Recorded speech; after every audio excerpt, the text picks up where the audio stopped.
What is up, everybody? Welcome to the Perfectly Blended podcast. Chrissy's like, ooh, as she's grooming her hair down. She's going to lick her fingers and stroke it back. There it is.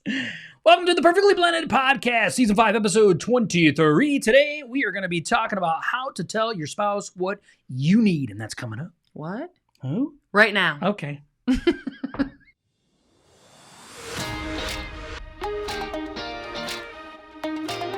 Thank you so much for joining us on the Perfectly Blended podcast. This podcast is for blended families, for couples that want to strengthen their marriage and want a brighter future. Perfectly Blended exists to break the stigma of divorce, drop the shame and guilt holding you back, and equip marriages to thrive instead of just survive. We believe all that is possible in this life is based on the power of Jesus Christ and His ability to restore us fully. Let's dive in. What is up? Let's dive in. Let's dive in today's show. But before we do, we want to have an awesome, wonderful conversation with my wife or whatever is on her beautiful mind. I know he asks me this every time, and I'm like, I don't really know. And then she finds out, like, instantly almost when she says true. That. Oh, okay. We could talk about baby Stella, though, because baby Stella and oh, here it is. Just train has to come around, people. It's every time. So Josh and I just set the date for our next. Am I supposed to talk about it? Yeah. Okay. Perfectly. I threw you off. Perfectly Blended event. It's going to be November 5th. So in 2021, it was in April. So this year we've been a little bit behind schedule, but it's been due to many, many things. And so we're having it on November 5th. So if you can come, I mean, even if you want to travel up here from another state, that's fine. Or down here. We'll help you find, if we get enough people that are interested in traveling and showing up, we will definitely see if we can't contact a local hotel to maybe kind of book up some rooms, set some rooms aside for people. So if that's something that we get an interest in. But it is so much fun. So we have, pretty much a whole new information that we're going to be delivering based off of the last one. So the last one that we did, we talked about our blend framework. So if you watch, our podcast faithfully, you'll know what that is. Yep. The blend framework for blended families. But we have other things that we're going to be sharing now. We're going to have possibly some of the same speakers, but we definitely have some new speakers also that are coming, and we're the same though. Yeah, so this is kind of like the pre-pre of the pre-pre is kind of what we're talking right now. This is the rough draft. This is the roughest of the drafts. It's the rough draft outline. We haven't even put pen to paper on some of this stuff, but we have just a lot of things going on behind the scenes right now that we're working on. We're trying to work some other things out, but we know for a fact it's going to be at our home church, Emmanuel Church in Flint. Oh yeah, thanks, babe. So we do know that for sure. We got that secured and in place, and then we have, we have some ideas and some speakers, and we definitely want to bring. Has lots of ideas. Too many ideas, probably. Happy fingers. Probably part of the problem. Have too many ideas, but we want to bring some fresh content. We really want to make it each time and each year that we do Perfectly Blended, the Perfectly Blended One Day is what it's called. We want to make sure that we have an opportunity to bring new content each time, and that PBO. way, PBOD, Perfectly Blended One Day, PBOD. Oh yeah. I don't know, whatever. Yeah. You were trying to do that, so I was trying to help you out with that one. PBOD. PBOD. So that's what's coming up, and we're excited for that. We absolutely love the last one. It created community. We are still in communication with some of the people. Like, it was really, really awesome how God can do it. And if you don't know this already, we do have a Facebook group that's specifically just for couples that have blended families. If you haven't joined that, actually, we'll do that right now. It's private. It's a private group, which is important to know. Hang on. You need to be part of our Perfectly Blended page if you're not part of that. And you need to be part of our group. I won't paste. Give me a cookie or something for getting that correct. And part of our group, which is Christian Couples for Blended Families. There we go. So let's try. I think I did. I think I got it. Okay. I think I got it. So we'll see if it pops up. It should populate. Okay. I don't know. Seems like it's being really super uber slow. Yeah. But the point is, I'll make sure. There it is. Yep. There it is. Right there. So if you click on the link that's down there, and I'll make sure in the show notes, if you're listening to this on audio, that I'll make sure to include it. But if you want to join probably the greatest marriage group, that's Facebook group that's on the planet, You're going to want to be part of the cool kids. This is where it's at. Oh my The God. point of it is, though, is that we talk about all things blended family. Now, that could relate to marriages. That could relate to kids. That could be a lot of things. Exes. And about the exes. And the greatest thing about that, though, is that you have other people that are struggling or have victory over some of the things that you are as well. And so it's just really important. We believe in community. So. And every other week, we go live in that group for 30 minutes on Tuesday from 6 to 6:30 and talk about anything that we feel would be relevant to blended families, because we are in a blended family. But we really want people to give us ideas. So this next Tuesday, we'll be going live in it again. And we do have some people that had asked us to talk about high conflict exes, which him and I can definitely may go over 30 minutes. Let's just be honest. Share about that. Yeah. We get to bash some exes. No. But no, we won't do that, even though it's fun. A little. So the point is that we have a Facebook group that's designed and it's private, which means all your comments, everything that's shared within that group stays in the group. People can't even share the stuff that's in the group outside the group. And you can post anonymously too, though, if you still are fearful of something. Yeah. Yeah, it's just really awesome. The Facebook groups have really come a long way. Yeah. And it is just a really great safe hub for everybody. I mean, we're on Facebook right now. It's where we stream live, even though we share across other platforms. But Facebook is just a really great I know spot something else I want to talk about Here too. we go. We're bringing it. We have so many awesome interviews coming. We do. We do. So many. Yeah. It's like, I'm pumped. I am pumped about it. We do. We've already released a couple, but we basically have 6 months worth of interviews coming up of all different types of things that's going to apply to family and to marriage. And it's just going to be, it's going to be awesome. So we're excited about that. We have a lot going on right now that hopefully is going to bring a lot of value and a lot of opportunities for you to grow in special ways. So stay tuned, just stay tuned. And if you're on Facebook, you can always follow the page, Perfectly Blended page. It's Josh and Christy, the Perfectly Blended podcast. That's what it is on Facebook. We also have the same name that's on YouTube. If you want to like and subscribe on that, if it's more comfortable for you to do that. If you're on YouTube right now, because we do post this later, you can do that. Or if you are listening to us, you can also subscribe. There's Google Podcasts, there's Spotify, there's Apple Podcasts. Yeah. We're on all of that stuff. So you can stay tuned and just be alerted when things come up and listen to the ones you want and pass on the ones you don't. Yeah. All right. Okay. So let's dive in today, right? So today we're going to talk about something that is super huge. This is something that seems to come up pretty frequently with Christy and I when we're coaching other couples, is about how to be able to express your needs as a spouse. Mm-hmm. It's really funny how, and I understand it's like we get into this mind reader mode, I believe, a lot of times when we're in marriage, or we get into the shoulds or I shouldn't have to type of mentality over time. True. And it's real easy to fall into that. And we stop talking about our needs and I don't mean wants, okay? I'm talking about needs, right? Yeah. We have wants as well, but we have special needs in our relationships. And it's really hard for us to be able to communicate that to our spouse. So today we're going to talk about that, how to tell your spouse what you need.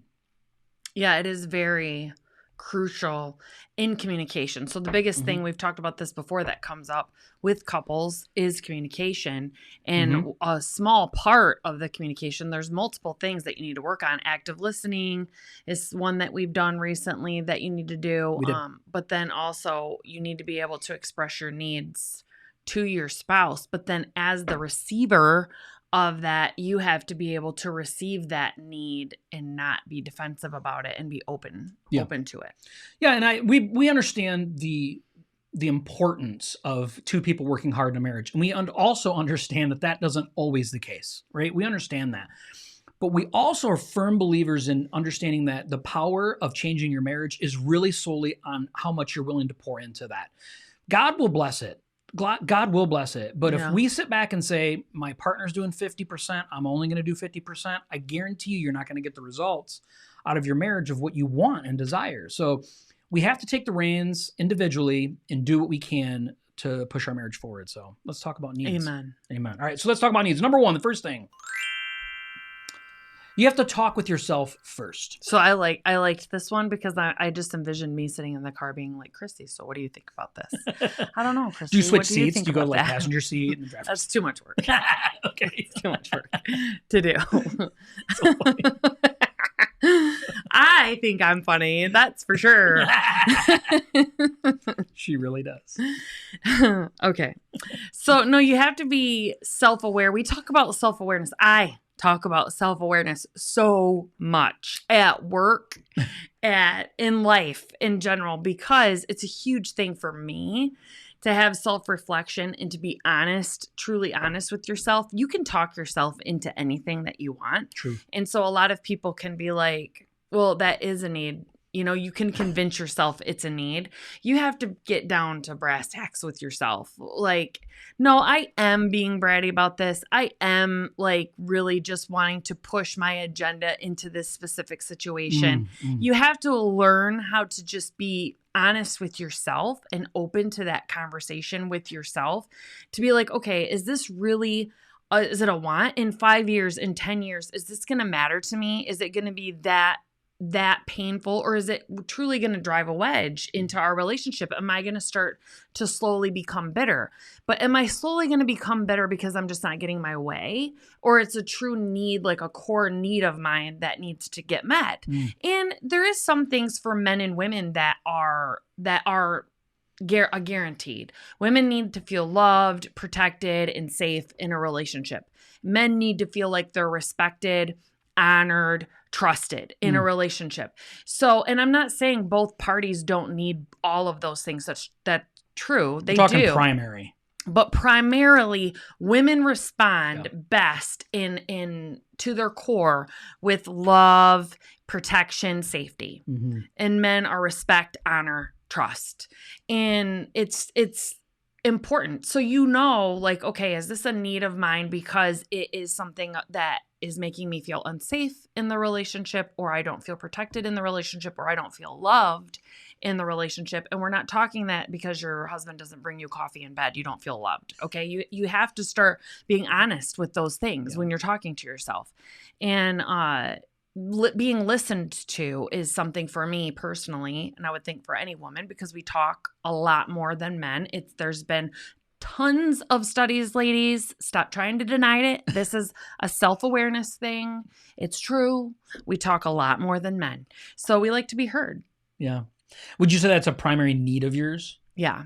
In a relationship? Yeah, and he doesn't really usually even have to contribute that much. Like for years now, I've came home and or on the way home even, called him and just talked about my day.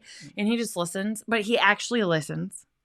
Because if I ask him a question, or I'm like, oh, I forgot where I was at, if we got interrupted, he'd be like, oh, you were saying this. Like, so I know that he was listening. He actually listens to me, and then I move on to that. But it's a huge, huge thing for me to be listened to. Yeah, I think it's really important that we do understand the value in being honest with ourselves first, because you're right. It's easy for me to say, well, she does this, so I should be able to have this as my need met. And that really becomes for the wrong reasons. And it's really not a need at that point. It's more like Christy was saying, it's a want. And we almost get kind of in a spoiled brat mode, or almost into like a revenge type of thing, right? Yeah. Like, like I'm going to show her, this is what I need. I'm digging in on this one. This is my need. And you have to be very self-aware. Self-awareness is something that's extremely key for your personal growth and for the growth of your marriage.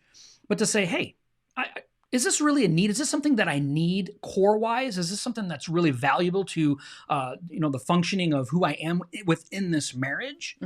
And, and she's right, though. The core things for guys are very different than it is for women, even though the things that she mentioned, we both need to some degree. But core things, I'm like, yeah, okay, no.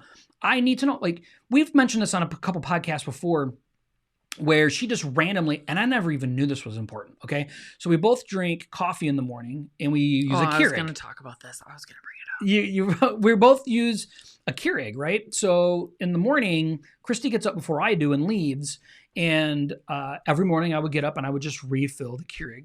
No, you do it the night before, because I get up before you. Okay. Well, no, because I do it in the morning, but I don't drink as much, so it's always left for you in the morning. Oh, gotcha. Morning, right? So, yeah. And I know that, right? So I would fill it up every morning because there's no water in it because she already got coffee, and I just got used to the cycle. Well, one morning I go out to get coffee and it's full, and I'm like, did she just not get coffee this morning? And so I text her and I said, hey, did you fill the Keurig up? And she's like, yeah, I did. I did for you. And I was like, whoa, like. I was taken back by it. Like, I was like, whoa, I didn't realize how, like, it made me feel, I mean, almost to the point where like, oh my gosh, I have to do something extra for her now. And I wasn't expecting it, but she was fulfilling something in me that I didn't even realize that was something that was needed. And it's an appreciation thing, right? And so it's funny how she would, we become keen in the things that are important to each other. And, she still does it randomly, which is really important to me. I don't expect her to do that. But it's like she's meeting this core need of mine that I didn't even know. I'm so glad that he talked about this because I want to talk about it. Because you don't want to talk about it? I do. Oh, okay. I do. Because I was actually going to bring it up as a vulnerability moment for myself. Okay. Oh, okay. Because I'm self-aware of myself. And me and God have been arguing about that freaking Keurig pot. Okay. So I'm going to back up. Yeah. I'm going to back up to that. So make sure though, you're not looking at your spouse for an unfulfilled need of happiness. Like you can't look to your spouse to be making you happy. So if you're unhappy, you can't be like, well, my spouse is not fulfilling me because I'm not happy. You should. That was something that was detrimental in the beginning of our relationship because I was such a broken down, like I was in the throes of my alcoholism and all these things. And when I first started to become sober, I looked at him to be like my source of happiness, which was really hard on him. I mean, he withstood the challenge and stood up for it for years and years and years, but he can't be my source of happiness. He can make me happy. He can have those things, but if he's having a bad day, then I would be having a bad day. And that's not good for your marriage either, for your spouse to never be able to have a bad day. So let's talk about the Keurig pot.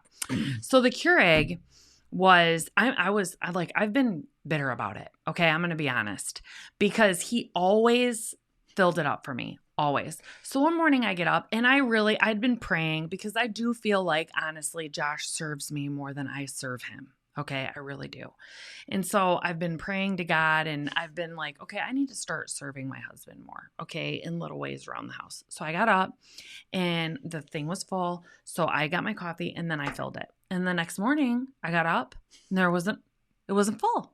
And I'm like, maybe he's just out of the habit now because it was full, of redoing it. So I filled it for myself and then I refilled it again for him. And then I get up the next morning and it's empty.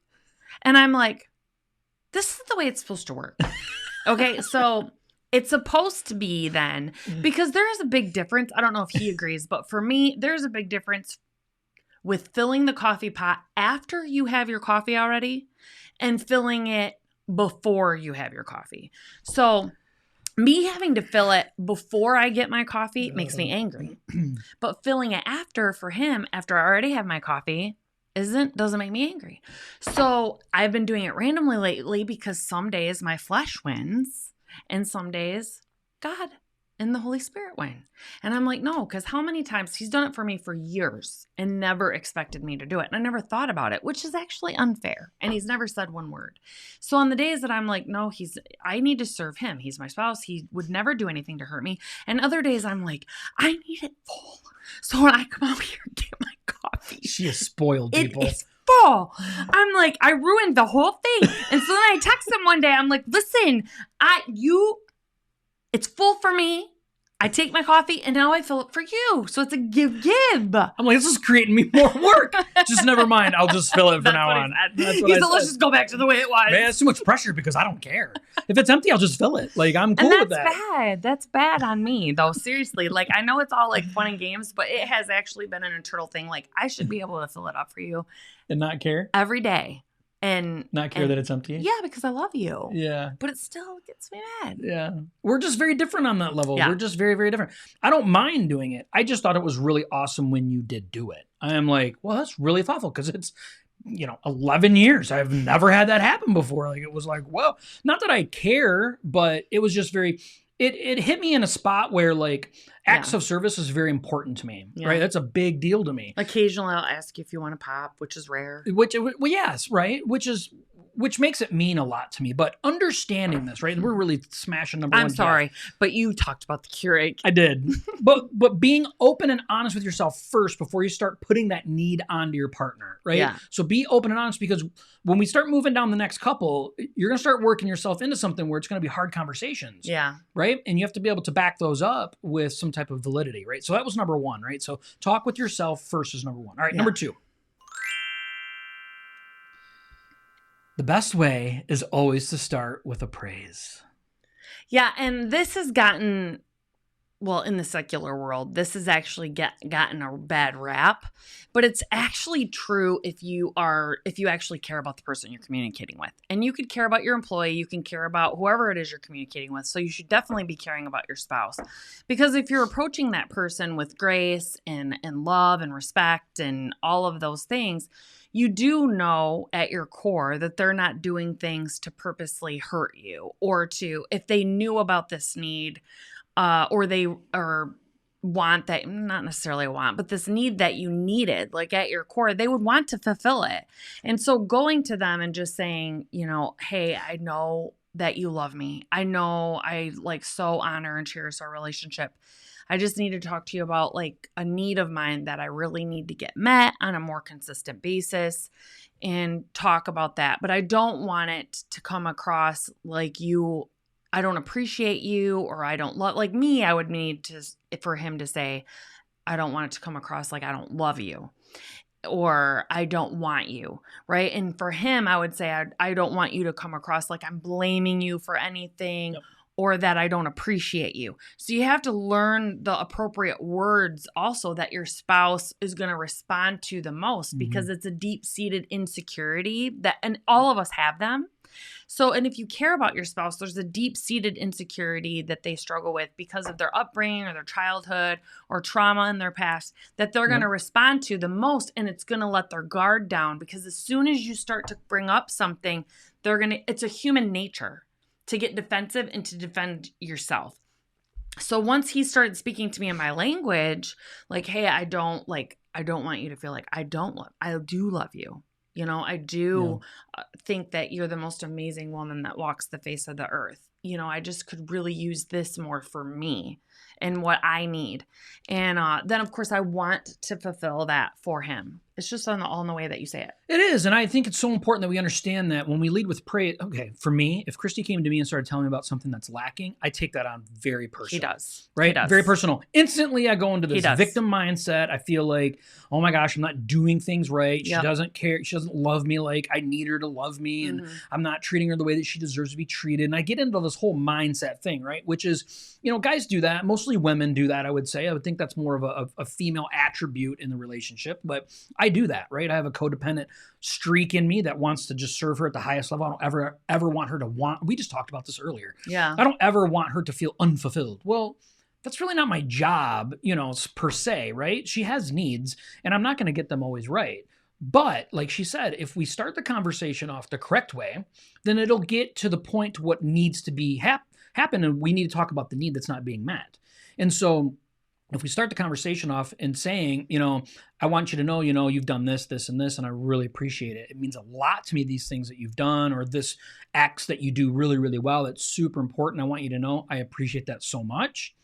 But I really want to talk about something else that's going on that I feel like, is another need of mine that maybe missing the mark on. We can soft sell it. And that gives you an opportunity to really open up and really start talking about that.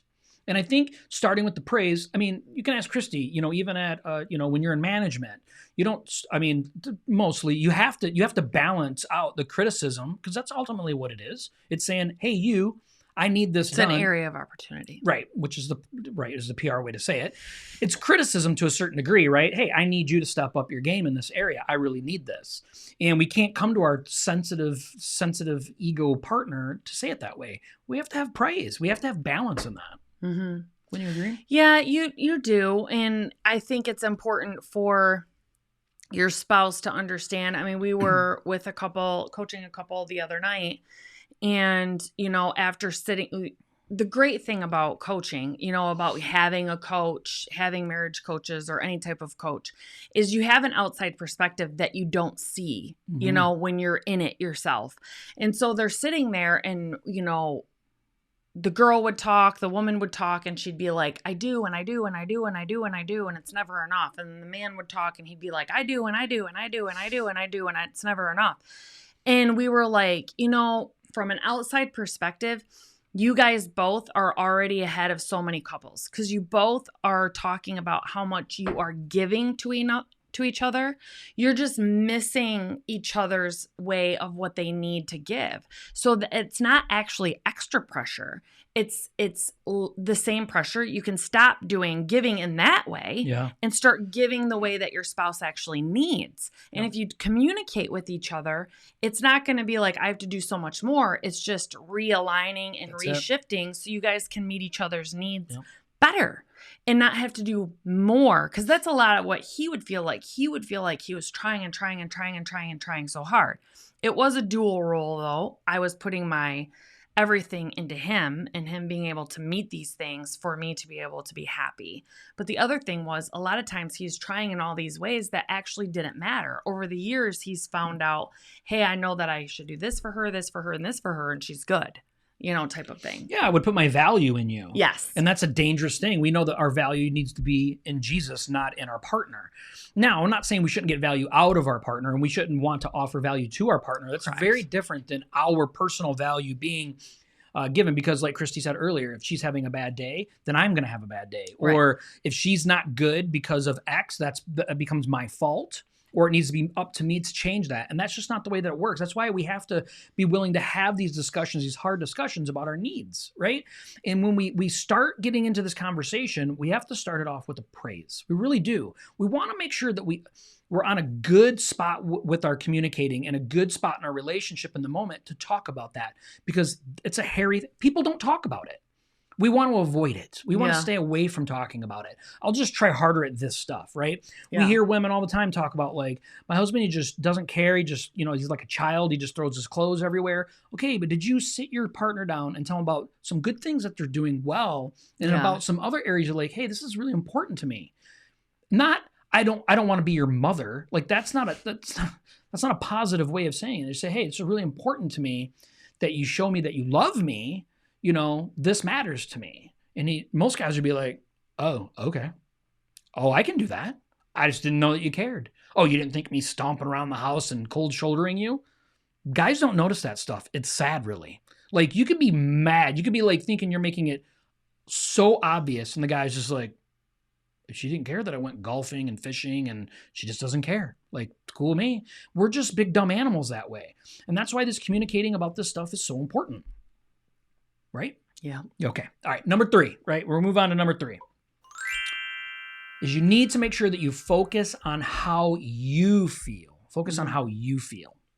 So I kind of alluded to that a little bit with the last point by saying, hey, when you're praising your spouse, hey, I think that you do this really, really well. I appreciate you so much. And all of these things that you do for me. There is a core need that I need, though, that I would like to have a conversation with you about, that how we could fulfill that together within our marriage to make our marriage stronger. And it's about a core need that I need. No. And so a lot of times it's a productive conversation because your spouse may not know how to meet that need. And maybe they didn't realize that it was a need that you needed. No. And then once they do, if you guys didn't talk about it, what if they just didn't know how to meet that need?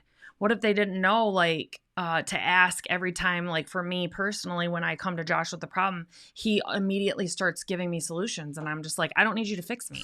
And instead, he needed to learn us communicating to stop himself, because men are solvers. Men want to fix and move on, right? They don't want to sit and talk about it. So he'd turn to me and say, hey, so what are you looking for in this situation? Are you looking for me just to listen? Are you looking to maybe spitball some ideas? No. Or you just want to tell me what you're going to do about it and me just agree with you, type of thing. And so those things need to be discussed, because we may think it should go without saying, but it doesn't. I mean, it's no different than a couple podcasts ago. We were talking about, like, if you're getting ready to blend a family, you need to talk about what discipline looks like to each other. You need to talk about what savings looks like to each other. You need to talk about these things because it's different for both parties. You would be shocked, Yeah. So that's what you have to talk about. Like, this is a core need that I need. And if you are being bratty, though, if you're being bratty, you need to be prepared. Like, Josh and I can challenge each other. Josh could look at me and be like, this isn't something that you really truly need. Like, it's something that you want. And let's talk about that. you know? So you have to be open to that. Yeah. And we have to understand too, when we're talking to our spouse about something that has to do with us, to not put that on them. Right. Right. So when we talk about focus on how you feel, we'll make sure that when we're in conversation, we're like, okay, this is how I feel about it, not how you make me feel. Right. Right. You make me feel like this, that I'm not worthy and I need you to meet that. Look, that's not that's changing the whole dynamic of the way that it works in our relationship, because it's so important that we understand that our joy and our happiness in life does not come from our spouse. They can bring us joy. They can bring us happiness, but it doesn't come from them, right? It comes from Jesus. And we have to understand when we're in conversation, we can say, look, I just want you to know this is how I feel about this, right? And I need more of whatever this need is. You got to keep it focused, your feelings on your feelings, not you make me feel, right? It's all the whole like, don't you statements, right? Don't use those type of statements. Use I statements when we're talking to our spouse. That way we understand the way the focus is, because the focus should never be on your spouse, right? It should always be about the things that are going on with you and about how you guys can partner together, excuse me, to get that fulfilled. And it's so important that you focus that way. And what's the first thing that, like I said earlier, it's human nature for us to get defensive. So especially if you're in a new relationship, new marriage, or you guys have been married for a while, but you've never really put the effort in when it comes to conflict resolution within your marriage or talking about things. What's the first thing that typically happens? I come up and I say, or Josh says, hey, I need to talk to you about something that, I need to get fulfilled in our relationship. Or, hey, I want to talk to you about something that, this specific word, when you called me this, it really has this effect on me. And I really would like it, even if you're just joking around, for you not to call me it. And the first thing, our response should be like, well, that's not the way I meant it. Yeah. That's not, you're taking it wrong. And the biggest breakdown for that in our relationship was, and we both had to repeat this for many years and many arguments, is I understand that that's not what you meant, but that's how I feel, and I am allowed to feel this way. Mm-hmm. You can validate your feelings. So when your spouse is coming to you and saying, hey, this is a core need of mine, if your first response is, well, you're just taking it wrong, or I am fulfilling it, I'm doing this, and this, and you're saying it's not good enough, and you're getting defensive about it, your spouse is allowed to look at you and say, I do appreciate that you do all of these things, but I still feel this way, and I am allowed to feel that way. These are valid. Yeah. My feelings are valid, what I'm feeling. So it's important to have that. It is. And I think that's why, like, the very first point we made, right, is about talking with yourself first, is being able to narrow this need down. Yeah. And if you go into the conversation with your spouse and you're trying to just blanket this thing and they're like, well, I already do this, this, and this, and this. Using like, yeah, but that's not statements. Right. Always, never. Right. It's like, no, but that's not what I'm talking about. Well, like, okay, well, you got to come to the conversation prepared and say, okay, this is how I feel about the situation. And this is the need I need met specifically. Right? Mm-hmm. Specifically. And if we're willing to do that, your partner now will not feel like they have a whole new mountain to climb after they've already been climbing a mountain, which is something we had to work through, just like what Christy's saying. There's little things in our relationship over the years that we've had to critique. We did a whole podcast on this, how to apologize, right? Yeah. And so for me, the word I apologize, or the phrase I apologize and I'm sorry mean the exact same thing. But to Christy, it means very different things, mm-hmm. right? I apologize is I really don't care. Or whatever. It means whatever. Yeah. I apologize. Whatever, right? Shut up, pretty much, right? Yeah. Like, shut up. Like, let's just I don't know why. Right. I just don't. But I could go the whole thing. It means the same thing. You're fine, right? It's fine. And I don't do that. And I catch myself sometimes when I apologize. No, I'm sorry. Not sorry. Not I apologize, but I'm sorry. Mm-hmm. And so those are things like that was something that she needed in a specific way because it meant something special to her. I don't have any problem with that. Like me telling you I was wrong. Right. Using the words I was wrong. Yeah, I was wrong. And that's powerful to me because that to me is like an apology. Mm-hmm. That is a way of admitting fault. Because I don't like to admit whatever. She does not. And that's okay, right? But I know that she cares about the relationship when she's willing to step outside her comfort zone and do that. And that's meeting needs for our partner. Mm-hmm. Knowing how to tell them about how we feel, don't put it on them and say, this is just something that I need, and this is specifically how I need it met. Because you, as partners, you need to remember what the goal is. The goal is for him to feel respected, honored, and trusted. Mm-hmm. And the goal is for the wife to feel love and safety and protected. Yep. That's the goal of the relationship, because it's a circle. It's a circle of trust, and that's the goal. And so you guys don't want to be against each other. You guys want to be meeting each other's needs. Yeah. But that's why the number one is the most important, because you have to be a healthy person. You have to be understanding that you're not going and looking for your spouse to make sure you're happy all the time and meet all your needs and fulfill all your wants, because wants and needs are very gray with people. And it's not an actual need if it's bringing you coffee in bed, like I said earlier. But it is a need if there is a certain word that doesn't mean that is a need of his for me to say this word differently, and I don't care. Why would I fight against that? Yeah. I would want to use the word that's going to cause us to come together the quickest and have the most common ground the quickest. Least resistance. The least resistance. Thank you. Yes. I mean, I would want to do that. And so the couples that are like, well, no, they shouldn't be upset by that word, and I'm just going to keep using that word. Well, that's really immature. I mean, that's not wanting to take your marriage to the next level. Though. Right.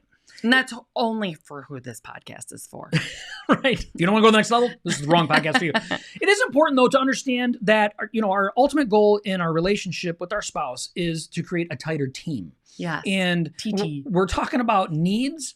To be 100% honest with you, if it feels like you have 10 needs in your relationship, you're probably mixing those up with wants. Yeah. We have core needs that we need. There's only a few really core needs that we have that really need to be met. And there's some needs you shouldn't have to talk about. And like no cheating, no hitting. Yeah. I mean, those are like, that's a need. Yeah. That's like moral compass, right? This is bumper bowling. This is a Christian podcast. But there is needs, right? There is needs that need to be met. So our very last thing is, now that we've had this awesome conversation with your spouse, you're ready to tell out, and you've done a good job of doing that. There's one last step that you need to do before that conversation is over. And that is, you need to ask them what they need. Mm-hmm. So when Josh and I talk about the stuff that we're going to talk about on our podcast, he will put some ideas together because he's more of a creative with a blank canvas person. I'm more of give me the pieces and I can make something of it. But to have nothing to start with is crazy. Josh can go out and he's MacGyver with the stuff. And so he'll send me some points that he thinks, that we should talk about. And I already had it in my head because I'm a competitive person. So I already had it in my head, he's going to send me the points and I'm going to be like, okay. And the last point needs to be, you need to turn around and then ask your spouse, how can I serve you? What can I do for you? And the point was already in there. And I'm like, man, that was good. It was really good because that's one that I wanted to make sure was in there. It's not all about you. It's about us. God says that when you get married, you become one flesh. So you have to understand that when you are painting your spouse, you are painting the Holy Spirit. He is hurting inside of you and yearning for that relationship to be mended and to be the best that it can be. It's not going to be perfect. 2 humans are involved in it. So it is definitely not going to be perfect, but you guys need to put the work in. We have to put the work in, and there are still occasions where both of us will dig our heels in on something. And then it's only a matter of usually minutes before one of us is just like, okay, this is stupid. I'm really upset. And that's the thing, in marriage, right? You want to get upset about it and you want to have validation that you're allowed to be upset. You're allowed to be upset and still talk about it. Yep. You're allowed to look at your spouse and be like, listen, I'm really upset. I love you. I'm just really upset right now. And I will get over it. You just need to give me some time. I just have to process because I'm angry right now. And that's okay. Which is a real popular way for the way that Christy handles things of that nature, right? When we get into something that we are not hitting eye to eye on, or I've done something that she took wrong, or I did it the wrong way, and I didn't, whether the intention was there or not, it is, let's not sit in it though, right? She's like, you just need to give me a few minutes, because I'm a guy. Well, let's fix this. We're here, let's fix it. And she's like, no, I need a minute. And I'm like, okay. Like I have to be okay with that because I know that we're not going to allow it to sit that way. And then we come back and we take care of it. Because if he approached me wrong and was like, okay, and I want to tell you, like, what do I need? What do you need from me? I would be like, I need for you to not come and tell me what you need. Instead I have to be able to like sit back and process it and with love and pray about it and do what God would want me to do, not what our flesh would want to do. And it's easy. And the reason why this last point is so powerful, it's easy for us humans to always want things done for us, right? We always need to be fulfilled. We're very selfish creatures. We are. And to know that in the beginning, it's something that you're asking for, but in the end, it should be something that you're offering. And that is so key in marriage. You should always be asking and you should always be offering. There's nothing wrong with that. There is nothing wrong with it. Christy isn't always going to hit the nail on the head 100% of the time. I'm not going to hit the nail on the head 100% of the time, right? And that's okay. I need to get comfortable saying, hey, babe, this is important to me right now. And if I come to her and I tell her that, the thing I need to end with is, what do you have going on right now? We talked about me. What do you have going on right now? What is it that you feel like, and you don't say that so your partner can now then say, oh, it's my turn to get even in this. No, it's your opportunity now to say, look, I really care about you. You've sat here and listened to me. And now I want to offer the same back because there's always needs that need to be met. Always. Yeah. And I'm speaking to the ladies a lot in this though. So the Bible talks about men having to live with a nagging woman or a spiteful woman. I don't remember the exact words, and probably different translations use a different word. The King James Version probably like naggeth, or something, or something.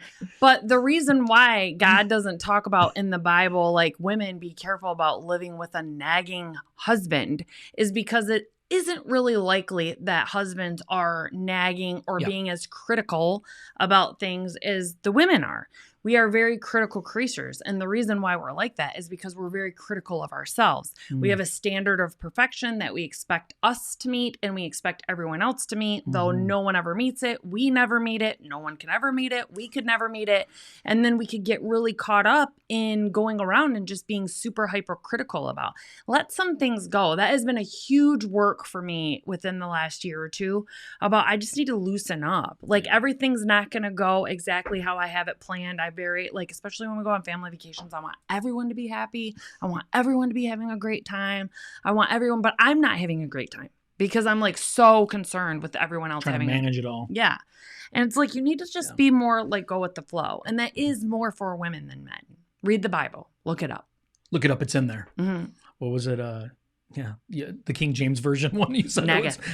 You are the naggeth. That is super funny. But the point is understand that needs are something that is mostly not talked about in your relationship. And true. When your needs are not being met, you feel ignored, you feel unappreciated, and you feel unloved. And those are the core things that keep your marriage thriving. Right? The older you get doesn't mean that you have less needs or that your partner's just supposed to know, because our needs change over time. Seasons of life happen. Our needs change. And it doesn't mean that your spouse is being an ungood spouse, right? And if you have these conversations more often, you guys will become more comfortable having these needs conversations. Things change. The bedroom changes. Outside the bedroom changes. All of these things change over time, and your needs change. And so the goal is to make sure that we have a good relationship. Most marriages, right, especially blended marriages, are just can't wait for kids to leave. Right? Which is unhealthy. But when the kids leave, you've spent so much time not preparing to serve each other that you have nothing left after the kids are gone. Yeah. And that's a dangerous place to be. So understand that you need to talk about the hard things, and that is talking about each other's needs. And it's a lot of stuff that is that your spouse isn't going to just magically know your needs. No, and that's a heavy weight in relationships. Yeah, and especially if you're walking around and you're just upset or ticked off about something all the time, like Josh was alluding to, like a guy throwing his clothes on the floor and the woman's just walking around all day long just ticked off because she had to pick up a pair of underwear every single morning and throw them in the basket. It takes her 10 seconds, but it's still annoying to have to do every single day because you feel like you're picking up after everyone as the woman. Yeah. So you just want your man to contribute by putting his own underwear in the basket, right? So, but you have to talk about those things because guys really, they don't think about it. They don't care. Yes, the basket is sitting right there, but if they throw it in the basket or throw it on the floor, it's the same thing. Like, they don't care. And you have to just talk to them about that. Now, my husband is not like that. Like, he is very neat. If anyone puts their clothes on the floor, it'd be me. So did get lucky in that. We are a little different on that, but it is important to understand that women, when you're talking to men, it is a whole, you should know, we should know, but we don't know. Yeah, no. We don't know, and it does get tiring. But the thing is, ultimately, you think about the goal. What is the goal you're trying to get? Are you trying to get something, are you trying to get a need met? Then have the conversation. So much from a guy standpoint, we start way up here. And once you start having really good conversations with us, we start coming down all the way down to here. And once we have it, we have it. We're good. Which is true. Yeah. And we want to dance on it. We want to, I mean, if these needs are important to you, we want you to feel important. We really honestly do. In a healthy marriage, we do. But we're not as bright as what we should be when it comes to understanding this stuff. To women. Yeah. No, we're not. And so and women, you're not always that bright when it comes to men either, unfortunately, and Christy can attest to that. But the point is have these conversations. That's what the whole point of this podcast episode is. Because men are actually simple. And they want to be talked to in a respect. Yeah. Love and respect book. Love and respect. Yeah, you want to talk to your partner, you want to talk to your guy in a respectful way, but don't treat them like they're stupid. Right, yeah. They don't like that, right? Especially if you start, when you're like, babe, they feel like it's childish and it's disrespectful. It comes across as disrespectful to them. It does. It does. All right. So let's wrap how to tell your spouse what you need. That's what this episode is. Please do us a favor, like, share, and subscribe, depending on what platform you're on. If you haven't had an opportunity yet to jump on iTunes and review our podcast, we'd really appreciate it. That does help us out a little bit. Yeah. Be honest. We're okay with that. We want you to be honest. And yeah, so next week, if you are not part of our Facebook group, you can join that. The link is down below. You can click on that, join. It is private. We have to accept it. So if you have a blended family, we want to invite you to be part of that. Every other Tuesday, which is next Tuesday, we will go live at 6, and then we'll be back here live at 7. We'll see you. Bye.